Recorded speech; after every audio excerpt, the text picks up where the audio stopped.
अस्सलाम वालेकुम, मैं हूं शाहिद हुसैन। शोबिस से जो मुंसलिक शख्सियात हैं, ख़ास तौर पर फ़िरोज़ ख़ान और अलीज़े, उनकी अलहदगी के बाद बच्चों का फ्यूचर और उसके बाद फिर ख़ास तौर पर जब मामला अदालत में पहुंच गया है तो उसके बाद कई सवालात ने जन्म लिया है। हमने एक वीडियो शेयर की अदालती कार्रवाई से मुताल्लिक, जब इनका मामला ट्रायल कोर्ट में पहुँचा था, कराची की सिटी कोर्ट में, फैमिली कोर्ट में पहुँचा। तो उसके बाद फिर बेशुमार लोगों ने सवालात किए और चूँकि इस खबर को लेके, इस केस को लेके अयाज़ बरोही जो कि हमारे टाइम न्यूज़ के सहाफ़ी हैं, वो उस ख़ानदान से, बल्कि दोनों फ़रीक़ैन से राब्ते में भी हैं। और चूँकि कल 1 अक्टूबर है और इस केस की समाअत भी होनी है, तो अब इनसे जानते हैं कि अब मामला किस रुख जो है वो इख्तियार कर चुका है, बच्चों के मुस्तक़बिल का क्या होगा। और उसके बाद ख़ास तौर पर जब अलहदगी हो चुकी है तो अब इनकी जो एक दूसरे को लीगल नोटिस भेजना, कानूनी चाराजोई का जो है वो इख्तियार करना, और उसके बाद फिर अलहदगी के बाद ज़िंदगी साथ ना चाहते हुए भी गुजारने के जो मामला आते हैं वो किस तरह आगे करवट लेंगे। अयाज़, आपका बहुत शुक्रिया। हमने तफसीली वीडियो बनाई थी, लोगों ने बड़े अब सवालात किए हैं, चूँकि वो शख्सियात ऐसी हैं, पब्लिक फिगर हैं, उनका जो है वो एक इंडस्ट्री से, उनका शोबिज़ की इंडस्ट्री से ताल्लुक़ है। तो अब चूँकि इस तरह की शख्सियात हों या सियासी शख्सियात हों, लोगों का बड़ा फोकस होता है उनकी ज़ाती ज़िंदगी के ऊपर भी। हालाँकि आपको पता है कि बच्चों का मामला हो या ख़वातीन का मामला हो, तो इस तरह सोशल मीडिया पर या मीडिया पर डिस्कस नहीं होना चाहिए, लेकिन चूँकि वो पब्लिक फिगर हैं, इस पर बड़े सवालात उठाए जा रहे हैं। तो अब कल समाअत होनी है। इससे पहले आपकी ख़ानदान से भी बात हुई, ख़ासतौर पर एक दूसरे को लीगल नोटिस भेजना और जो फ़िरोज़ ख़ान का रवैया था, उस हवाले से क्या बात हुई आपकी, और उसके बाद फिर आप क्या होने जा रहा है इनके मुस्तक़बिल में? देखिए शायद भाई, सबसे पहले तो ये जो कहानी शुरू हुई है वो 3 सितंबर से शुरू हुई है। उसके बाद फ़िरोज़ ख़ान साहब जो है बच्चों की हवालगी के हवाले से अदालत में आए। 19 सितंबर को यह दरख्वास्त दायर कि बच्चे मेरे हवाले किए जाएँ। उनकी वालिदा जो है अलीज़े फ़ातिमा, उनसे मुलाकात नहीं करने दे रही। ये जब कोर्ट में हेयरिंग हुई तो उस मामले पे अलीज़े ने सीधी बात कही, अदालत को बताई कि मैंने कभी इनको मुलाकात से नहीं रोका, लेकिन अब ये कोर्ट में आ गए हैं तो मैं अब इनसे मुलाकात नहीं करवाने दूंगी जब तक अदालत इस मामले पे कोई फ़ैसला नहीं देती।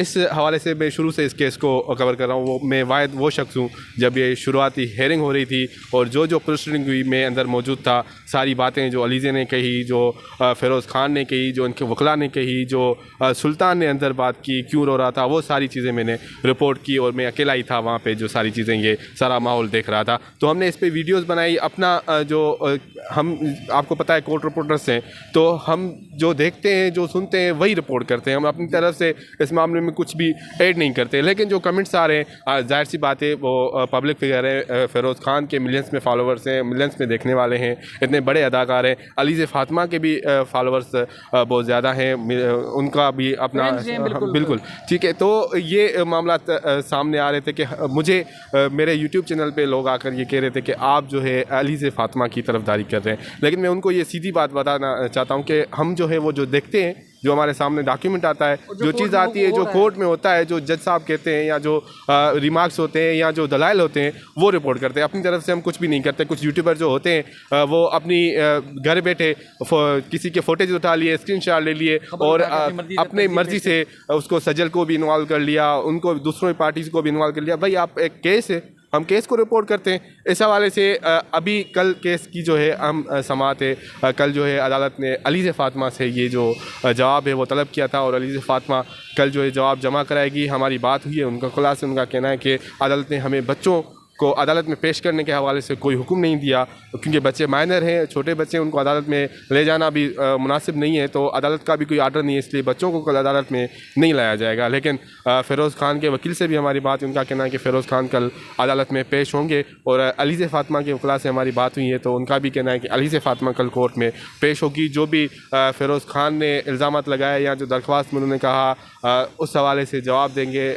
और उन्होंने ये फ़ैसला भी किया है कि कुछ दिनों में मेंटेनेंस के हवाले से वो जो दरख्वास्त है वो भी दायर करेंगे कि मेंटेनेंस क्यों नहीं बच्चों को अदा की जा रही। दूसरे सवालात ये उठाए जा रहे थे कि जब लीगल नोटिस अलीज़े फ़ातिमा ने भेजा था तो हमारी उनसे बात हुई थी, उनके वकला से। और उसके बाद मैंने जो यूट्यूब पे लीगल नोटिस के हवाले से रखा तो कमेंट्स आ रहे थे कि अलीज़े अदालत में कह रही है कि मैं बच्चों से मुलाकात नहीं करवाने दूंगी, अब पैसे मांग रही है, मेंटेनेंस मांग रही है। देखें, जैसे जिस तरह से वालिद का हक़ होता है बच्चों से मिलना, मुलाकात करना, वैसे ही बच्चों का भी हक होता है अपने वालिद पे उनकी मेंटेनेंस अदा करना, हर चीज़ अदा करना। तो इस हवाले से अलीज़े से हमारी जो बात हुई तो अलीज़े ने कहा कि मुझे अपने लिए कुछ भी नहीं चाहिए, मेरा जहेज़ जो मुझे वालिदैन ने मुझे दिया था वो मैं अपना हक मांगूंगी, वो मुझे चाहिए। जो सोने जेवर जो है, सोने के जेवर, गोल्ड के जेवर जो पड़े हुए लाकर में, वो भी मुझे चाहिए। लाकर मेरे नाम पे है लेकिन चाबी जो है वो फ़िरोज़ खान के पास है। उसके अलावा उन्होंने कहा कि मुझे अपने लिए 1 रुपया भी नहीं चाहिए। बच्चों की जो मेंटेनेंस है, अगर कल को अदालत फैसला देती है, बच्चे जो है फ़िरोज़ खान के हवाले करती है, तो मुझे 1 रुपया भी नहीं चाहिए, मुझे फ़िरोज़ की 1 पाई भी नहीं चाहिए। मेरे वालिदैन इतने हैं कि मुझे वो पाल सकते हैं, पहले भी पालते थे, अब भी पालेंगे। तो लीगल नोटिस क्यों भेजा था अलीज़े ने फिरोज़ को? लीगल नोटिस इसलिए भेजा था कि अलीज़े फ़ातिमा चाहती थी कि बच्चे जो हैं जिस तरह फ़िरोज़ अपनी लाइफ गुजार रहे हैं, जिस तरह उनकी अर्निंग है, उस हिसाब से उनके ही बच्चे हैं ना, वो भी फ़िरोज़ खान की बेटी है, बेटा है, तो उस हिसाब से वो अपनी लाइफ गुजारे। क्यों वो किसी गरीब या किसी ऐसे इंसान की तरह ज़िंदगी गुजारें जैसे फ़िरोज़ खान के बच्चे पास होते, तो उस हिसाब से वो उनको लाइफ देता, उस हिसाब से उनकी खर्चे जो है वो अदा करता। तो अलीज़े ने कहा कि मेरा भी यही मकसद है कि जो बाप उनका है उसी हिसाब से उनकी मेंटेनेंस, उनकी है, बच्चे भी उसी लाइफस्टाइल के साथ ज़िंदगी जी, ये मकसद उनका था। दूसरा लीगल नोटिस का मकसद ये था कि उनके जो जहेज़ है उनका वो उनको नहीं मिल रहा, और उनके लाकर में जो सोने जेवर हैं, उन्होंने ये भी कहा था कि 2 सेट जो हैं मुझे फ़िरोज़ खान की जानिब से शादी में दिए गए, तो वो मुझे नहीं चाहिए, वो अपने आप वापस रख गए। लेकिन मेरा जो है, जो मुझे जहेज़ में मिला गया था, वो मुझे चाहिए, दूसरा कुछ भी नहीं। उन्होंने दूसरा मुतालबा ये किया था कि फ्लैट लेकर दिया जाए, चाहे वो रेंट पे हो या ख़रीद कर दिया जाए, भले वो फ़िरोज़ खान के नाम पर ही हो। जब तक बच्चे माँ के पास हैं तब तक वो फ्लैट उसके पास हो। तब तक ज़ाहिर सी बात है, अभी माइनर है बच्चे। और हमने जज साहब से भी बात की थी, तो उन्होंने ये कहा था कि ये जो उम्र है, इस हिसाब से बच्चों की मेंटेनेंस जो है वो माँ के पास ही बेहतर होती है, और साथ माँ की बेटी है तो वो तो सवाल ही पैदा नहीं होता कि फ़िरोज़ खान को दी जाए। सबसे मैं एक ये कहूँगा कि सबसे पहले तो फ़िरोज़ खान साहब का जो फैसला था, मैं उसको गलत करार देता हूँ, क्योंकि अगर आप 3 सितंबर पर डिवोर्स देते हैं और 17 सितंबर पर आप आते हैं कि बच्चों की कस्टडी के हवाले किया जाए, और वालिदैन से या उनके जो आपके ससुराल वाले थे या जो उनसे बात ही नहीं करते कि बच्चों से मुलाकात कराई जाए। अलीज़े ने ये चीज़ भी कही थी कि कोर्ट में केस करने से पहले वो आए थे और एक रात जो है सुल्तान को अपने साथ ले गए थे, उनके साथ भी रहा था ये, उसकी तस्वीरें भी है, वो सबूत भी कह रही है कि मैं अदालत में पेश करूंगी। तो ये चीज़ जो है, और ये कहा जा रहा है कि अलीज़े फ़ातिमा जो है उस पर इल्ज़ामात लगा रही है। और अच्छा, आप एक चीज़ थोड़ा क्लियर करें कि चूँकि पब्लिक फिगर हैं, लोग तो शख्सियत को ज़ाहिर ड्रामों में, फिल्मों में या टीवी पे देखते हैं, करीब से तो 99% लोग नहीं जानते होंगे कि फ़िरोज़ खान की शख्सियत क्या है। अदालत में बाज़ दफ़ा अपने हक़ में फ़ैसला लेने के लिए भी इस तरह के इल्ज़ामात भी आयद किए जाते हैं, यानी कि तोहमतें भी लगाई जाती हैं। तो आप चूँकि कमरा अदालत में मौजूद थे, तो अलीज़े की गुफ्तगू और उसके बाद फिर जो फ़िरोज़ खान का बिहेवियर था, वो आपको लग रहा था कि खाली फ़ायदा लेने के लिए तोहमत लगाई जा रही है, या रियल में इस तरह उसका फ़िरोज़ खान का अलीज़े से रवैया था? देखिए, मेरे हिसाब से मैंने जो वहाँ पे ऑब्ज़र्व किया, जिस तरह अलीज़े बोल रही थी, तो उस हिसाब से ये लग रहा था कि अलीज़े फ़ातिमा के साथ चले जितने इल्ज़ाम लगाए जा रहे हैं, लेकिन उससे 50% तो उसके साथ हुआ ही होगा। ठीक है, हम ये नहीं कहते कि औरतें मजबूत होती है। अब हमारा जो मुआशरा है, मर्द के हुकूक भी वही है, और औरतें खुद कहती हैं कि जो मर्द के हुकूक दिए जा रहे हैं वो हमें दिए जाए। लेकिन हमें जो फ़िरोज़ खान की बॉडी लैंग्वेज नज़र आई, वो थोड़े कन्फ्यूज़ थे। और दूसरी बात ये भी वो तवक्को नहीं कर रहा था कि इस तरह के इल्ज़ामात का कोर्ट रूम में मुझे सामना करना पड़ सकता है। बिल्कुल ऐसा ही है। दूसरी बात ये कि कहा जा रहा है कि अलीज़े फेम के लिए सारी चीज़ें कर रही है। जब 4 साल अलीज़े उसके साथ रही है, उसकी बीवी थी, तब उन्होंने फेम के लिए ऐसा कुछ नहीं किया, वो मीडिया पे सामने नहीं आई, या किसी ड्रामे में अगर चाहती तो वो आ सकती थी, इतने बड़े अदाकार तो वो है ना, तो वो क्यों नहीं आई? अभी फेम के लिए, इस मामला बच्चों को लेकर मामला के लिए फेम पे आके क्या करेगी? हमारी उनसे बात हुई, कह रही कि अभी मुझे क्या ज़रूरत है फेम की, मेरे बच्चों का मुस्तकबिल है। जब मुझे करना था तब मैंने नहीं किया, करना नहीं चाहिए था तब मैंने नहीं किया, तो अब क्यों करूँगी? और कोर्ट में ऐसा कौन सा बंदा था कि जिसको देख के मैं इल्ज़ामात लगाती और मैं फेमस हो जाती? एक जज साहब थे, और दूसरे फ़िरोज़ खान थे, तीसरे मेरे वकील थे, और उनके वकील थे। किनको देख के मैं ये सारी चीज़ें कहती? मुझे तो ये भी पता नहीं था कि मीडिया पर्सन कोई खड़ा हुआ है। ये तो एक ज़िंदगी का कठिन फैसला है, कठिन मकाम है, ये तो मुश्किल मकाम है।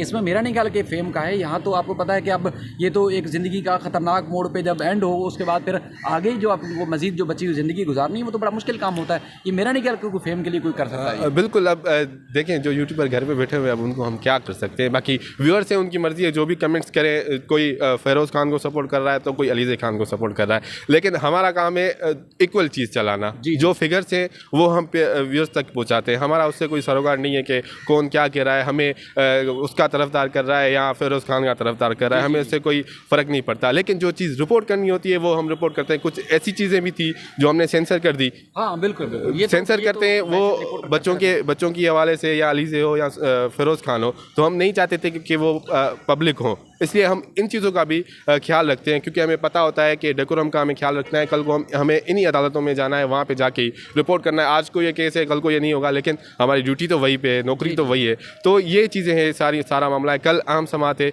कल देखा जाएगा कल अदालत क्या इस मामले को हुक्म देती है और अली से क्या रिप्लाई जमा कराती है और फ़िरोज़ खान की जानिब से क्या मज़ीद आता है वहाँ पे। आपका बहुत शुक्रिया, आपने तफसील से बताई और वो फैक्ट से बताए जो लोग जानना चाहते थे। हमारी जो फ़िरोज़ खान के वकील फ़ाइक अली जिगरानी साहब हैं, उनसे कुछ देर पहले भी बात हुई। उनका कहना था कि चूँकि बच्चों की ये कस्टडी का मामला है, बच्चों के मुस्तकबिल का मामला है, बहुत सारी ऐसी चीज़ें हैं जो पब्लिक नहीं होनी चाहिए, वो हो गई बदकिस्मती से, लेकिन मज़ीद आगे एहतियात करनी चाहिए। और कल चूँकि ये बड़ी समाअत है, तो कल वो कह रहे थे कि जो लीगल फोरम पर जो कुछ होगा वो पब्लिक के सामने ज़रूर रखने की कोशिश करेंगे।